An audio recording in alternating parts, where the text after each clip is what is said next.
Hello, dear friends. I am Rajiv Sangpal from Abhinav Vidyalaya and Junior College Nandurbar. Welcomes you to my YouTube channel. Friends, in today's video, we are going to see change the voice. When it comes to change the voice करायचं म्हटलं म्हणजे आपल्या डोळ्यासमोर येतात active voice and passive voice. Active voice and passive voice. ॲक्टिव्हचे passive करणे आणि पॅसिव्हचे ॲक्टिव्ह करणे. सो ॲक्टिव्ह व्हॉइसचं पॅसिव्ह व्हॉइस पॉसिबल आहे, पॅसिव्ह व्हॉइसचं ॲक्टिव्ह व्हॉइस पॉसिबल आहे. But first of all let us understand what is an active voice. Active voice नेमका कसा असतो, how you can identify it, तो तुम्ही कसा आयडेंटिफाय करणार, हे जोपर्यंत तुम्ही समजून घेणार नाहीत तोपर्यंत you will not be able to transform active voice into passive voice. आणि म्हणून ॲक्टिव्ह व्हॉइसचा परिचय करून घेणं गरजेचं आहे. ॲक्टिव्ह व्हॉइस म्हणजेच काय की subject is at the beginning of the sentence. वाक्याच्या सुरुवातीला असतो subject. She writes a letter, she is the subject. Ram eats a mango, Ram is a subject. Amit through the ball towards Rohit, अमितने रोहितकडे बॉल फेकला. सब्जेक्ट कुठला आहे, अमित, कारण Amit is performing the action, Amit ही ॲक्शन करतोय. Cars and buses pollute the air, air कोण pollute करतात, cars and buses. So cars and buses is the subject. Father told us to fold the newspaper neatly, वडिलांनी आम्हाला newspaper व्यवस्थितरित्या fold करायला सांगितलेत, शिकवले. म्हणजे सांगणे ही क्रिया कोण करतंय, father. So father is the subject. कोणाला सांगतायत, फादर. टोल्ड अस, आम्हाला सांगतायत. So what do we learn from this 5 sentence. या 5 सेंटेन्सवरून आपल्याला काय लक्षात येतं की subject or the doer is at the beginning of the sentence. Subject किंवा डुअर हा वाक्याच्या सुरुवातीला असतो. शी राईट्स अ लेटर, ती पत्र लिहिते. शी राईट्स अ लेटर, तिची ॲक्शन कुठे आहे, कुठली आहे, right. She writes a letter, ही रायटिंग ही तिची ॲक्शन आहे. Ram eats a mango, eating ही ॲक्शन आहे. मग राईट्स, इट्स हे काय झालेत, व्हर्ब झाले. Amit through the ball towards Rohit, throwing is the action, हा ॲक्शन वर्ड आहे म्हणजे व्हर्ब आहे आणि हा झाला सब्जेक्ट. कारण ही ॲक्शन, या ज्या ॲक्शन्स आहेत या परफॉर्म करणारा कोण असतो, सब्जेक्ट असतो. Cars and buses pollute the air, polluting ही ॲक्शन आहे, बट ही ॲक्शन कोण करतंय, कार्स अँड बसेस. आणि म्हणून कार्स अँड बसेस काय, सब्जेक्ट आहे आणि पोल्यूट हे काय, व्हर्ब आहे. Father told us to fold the newspaper neatly. Telling, सांगणे ही ॲक्शन आहे, बट ही ॲक्शन कोण करतंय, फादर करतायत. म्हणून फादर सब्जेक्ट आहे आणि टोल्ड हे व्हर्ब आहे. मग यावरून एक गोष्ट लक्षात येते विद्यार्थी मित्रांनो की सब्जेक्ट वाक्यात सुरुवातीला असेल, त्यानंतर जर ॲक्शन वर्ड असेल तर तो ॲक्टिव्ह व्हॉइस असतो. आणि मग नंतर उर्वरित वाक्य काय असतं, आपण पुन्हा पहिलं वाक्य बघूया. She writes a letter, she subject, writes verb आणि ती काय लिहिते, पत्र लिहिते. म्हणजे पत्रावर कृती होते, कोणाकडून, तिच्याकडून. शी राईट्स अ लेटर, या ऑब्जेक्टवर कृती होते आणि म्हणून याला काय म्हटलं जातं, ऑब्जेक्ट. ज्याच्यावर ॲक्शन होते त्याला ऑब्जेक्ट म्हणतात. Subject verb object.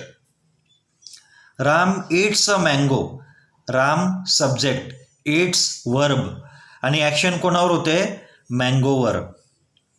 Mango action करत नाही, लेटर ॲक्शन करत नाही, तर ॲक्शन करणारा कोण आहे, राम आहे आणि म्हणून हा सब्जेक्ट आहे. इटिंग ही त्याची ॲक्शन, दॅट इज व्हर्ब आहे आणि अ मँगो हे काय, ऑब्जेक्ट आहे. Amit through the ball towards Rohit, अमितने रोहितकडे बॉल फेकला. फेकणे ही ॲक्शन कोण करतंय, अमित, म्हणून अमित सब्जेक्ट. थ्रोईंग ही त्याची ॲक्शन म्हणून हा व्हर्ब. काय फेकला, बॉल फेकला, याच्यावर ॲक्शन झाली म्हणून हा ऑब्जेक्ट. Subject verb object. आणि मग हे उर्वरित वाक्य काय, टुवर्ड्स रोहित, रोहितकडे. हे काय? कॉम्प्लिमेंट. याला आपण काय म्हणूया? Complement. Cars and buses pollute the air. Air कोण पोल्यूट करतंय? Cars and buses. म्हणून हा झाला सब्जेक्ट. कार्स अँड बसेस काय करतात? पोल्यूट करतात. ही त्यांची ॲक्शन. हा झाला वर्ब. आणि व्हॉट डू दे पोल्यूट? ते काय पोल्यूट करतात? दे पोल्यूट द एअर. एअरवर ॲक्शन होते म्हणून हे झालं ऑब्जेक्ट. म्हणून विद्यार्थी मित्रांनो, सब्जेक्ट वर्ब ऑब्जेक्ट जोपर्यंत तुमचं क्लिअर होणार नाही तोपर्यंत you will not be able to change active into passive and passive into active. Next one, father told us to fold the newspaper neatly. As usual action करणारे father आहेत. त्यांची action काय? Telling, सांगणे. कोणाला सांगतात? आम्हाला, आपल्याला. आणि मग काय सांगितलंय? To fold the newspaper neatly. हे आहे तुमचं कॉम्प्लिमेंट. मग विद्यार्थी मित्रांनो, आजच्या या व्हिडिओतून आपल्याला ॲक्टिव्ह व्हॉइसचे सेंटेन्स नेमके कसे असतात हे आपल्याला लक्षात येतंय. ॲक्टिव्ह व्हॉइसमध्ये सब्जेक्ट असतो, त्यानंतर वर्ब असतो आणि त्यानंतर ऑब्जेक्ट आणि कॉम्प्लिमेंट असतं. येत आहे लक्षात? आणि मग या सेंटेन्सचं आपण पॅसिव्ह व्हॉइसमध्ये चेंजिंग करू शकतो. आता उदाहरणार्थ आपण बघूया. हे एक सेंटेन्स दिले येते, शी राईट्स अ लेटर. हे ॲक्टिव्ह व्हॉइस आहे. आता याचा आपल्याला सपोज पॅसिव्ह व्हॉइस करायचं आहे. Passive voice. पॅसिव्ह व्हॉइस या सेंटेन्सचं जर करायचं असेल तर आपण कुठे जाणार? ऑब्जेक्टकडे. A letter. मग पॅसिव्ह व्हॉइसला सुरुवात होईल अ लेटर. म्हणजे जोपर्यंत तुम्हाला ऑब्जेक्ट क्लिअर होत नाही तोपर्यंत तुम्ही ॲक्टिव्हचं पॅसिव्ह तुम्हाला करता येणं शक्य नाही. A letter. त्यानंतर वाक्याचा टेन्स आयडेंटिफाय करायचा. राईट्स हा प्रेझेंट टेन्स आहे म्हणून एम इज आर. मग इथे काय येईल? इज. A letter is. आणि मग त्यानंतर हा जो व्हर्ब असतो याचं V3 येतं. राईटचं V3 काय? राईट, रोट, रिटन. रिटन हे काय आहे? V3 म्हणजे क्रियापदाचं तिसरे रूप. A letter is written. त्यानंतर काय येईल? बाय. आणि शी हा जो सब्जेक्ट होता वाक्यातला हा आता सेकंडरी फॉर्ममध्ये जाईल आणि म्हणून इथे शीच्या ऐवजी काय होईल? By her. A letter is written by her. येत आहे लक्षात? आपण पुढचं वाक्य करूया. Ram eats a mango. Ram eats a mango. Subject, verb, object. मग पॅसिव्ह व्हॉइस करताना वाक्याला सुरुवात कशाने होईल? ऑब्जेक्टने. A mango. वाक्याचा काळ कोणता आहे? Present tense. प्रेझेंट टेन्स जर असेल तर काय येईल? Am is are. मग इथे काय येईल? इज. इट्स. इट्सचं V3 काय? इटन. बाय राम. हे प्रोनाऊन होतं त्यामुळे शीचं हर झालं. But Ram as it is Ram येईल. ओके. आपण तिसरा सेंटेन्स बघूया. Amit through the ball towards Rohit. आता या सेंटेन्सचं पॅसिव्ह व्हॉइस जर करायचं असेल तर आपल्याला महत्त्वाचं काय? ऑब्जेक्ट महत्त्वाचं आहे. अमित थ्रू द बॉल हा ऑब्जेक्ट आहे. मग ऑब्जेक्टने वाक्याला सुरुवात होईल. The ball. त्यानंतर वाक्याचा काळ. थ्रू हा पास्ट टेन्स आहे. प्रेझेंट टेन्समध्ये एम इज आर तर पास्ट टेन्समध्ये काय येईल? Was were. A ball was. मग थ्रूचं V3 काय येईल? Thrown. A ball was thrown. आणि मग कॉम्प्लिमेंट घेऊन टाकायचं. कॉम्प्लिमेंट आपल्या सोयीनुसार घ्यायचं. Towards Rohit by Amit. येत आहे लक्षात? Fourth sentence. Cars and buses pollute the air. Subject, verb, object.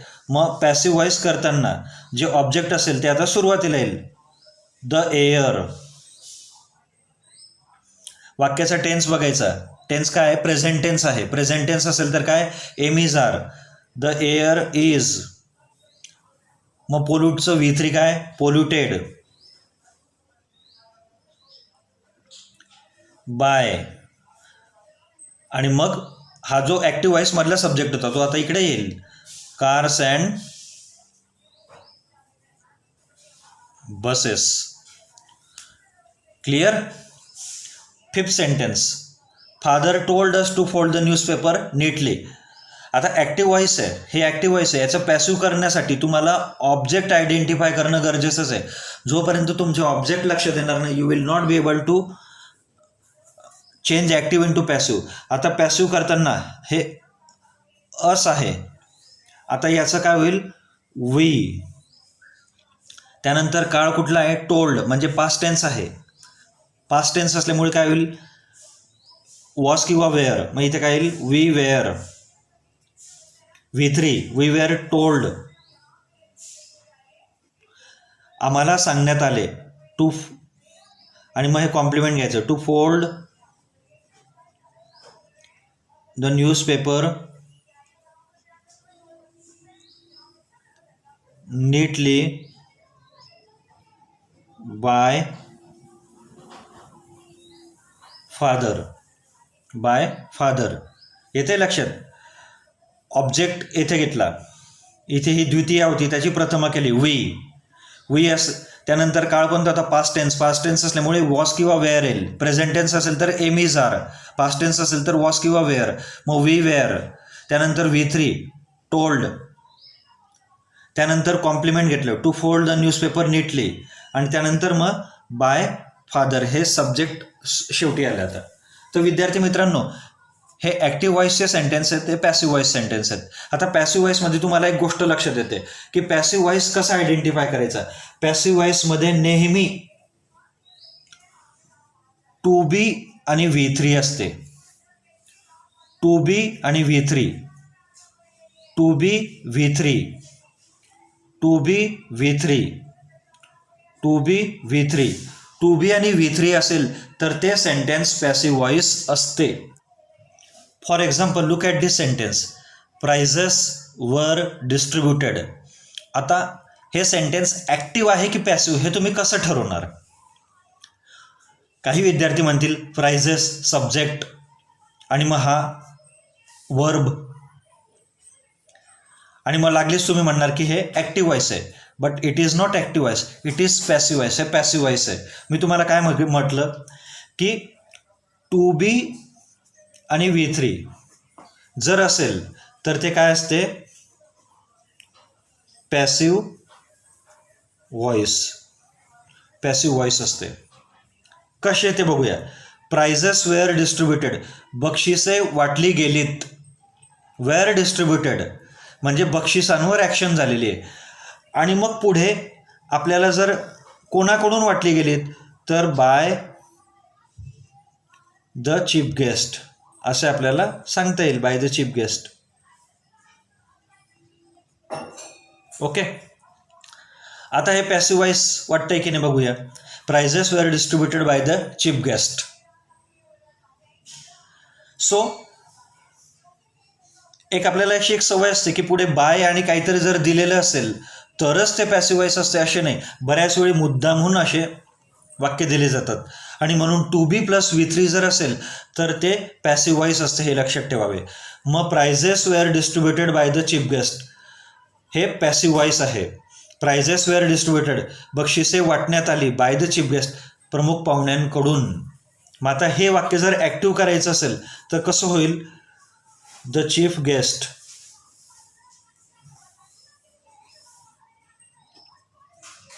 The chief guest distributed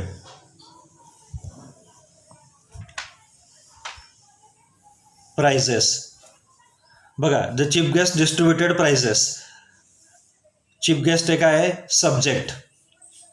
सब्जेक्टची action काय आहे, डिस्ट्रीब्युटेड, म्हणजे हा झाला सब्जेक्ट, हा झाला वर्ब, आणि चीफ गेस्टने काय डिस्ट्रीब्यूट केलं, प्राइजेस, हे झालं ऑब्जेक्ट. सब्जेक्ट, वर्ब आणि ऑब्जेक्ट क्लिअर झालेत. आता हे याचं जर तुम्हाला पॅसिव्हाइज करायचं असेल तर तुम्हाला हे वरचं उत्तर मिळेल, प्राइजेस. त्यानंतर हा पास्ट टेन्स असल्यामुळे वॉज किंवा वेअर येईल. डिस्ट्रीब्युटेडचं V3 distributed. Prizes were distributed by the chief guest. Okay, hope it would have been clear to you. तुम्हाला लक्षात आलं असेल. Post your comments to me. आज आपण फक्त ॲक्टिव्ह व्हॉइस आणि पॅसिव्ह व्हॉइसचा परिचय करून घेतला. This is part 1. So keep watching to my channel and subscribe to my channel. All the best. Thank you.